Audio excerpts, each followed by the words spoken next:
এই স্যান্ডউইচটা আপনারা খুব অল্প সময় বানিয়ে নিতে পারেন। তাহলে শুরু করা যাক। আমি এখানে দুটো মুরগির ডিম ফাটিয়ে নিচ্ছি। এরপরে আমি এখানে দেব পরিমাণ মতো নুন আর গোলমরিচের গুঁড়ো দিয়ে ভালো করে ডিমটাকে ফেটিয়ে নিচ্ছি। ডিমটাকে আমার এখানে ফেটানো হয়ে গেছে। এরপরে বাটার দিচ্ছি। বাটার দিয়ে আমি ব্রেডগুলোকে এপিট ওপিট করে সেঁকে নিয়েছি।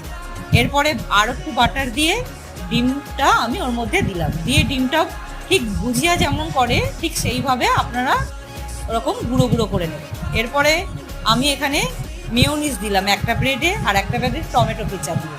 এবার মেয়োনিজটাকে আমি ব্রেডে ভালো করে দিয়ে ওই ডিমের ভুজিয়াটার মধ্যে দিয়ে আর স্লাইস করা শসা দিয়ে তার উপরে গোলমরিচের গুঁড়ো দিলাম। এরপরে আর একটা ব্রেডে টমেটো কেচাপ আরভাবে দিয়ে স্লাইস করে এবার কেটে নিলাম। আপনারা এই রেসিপিটা অবশ্যই ট্রাই করে দেখুন।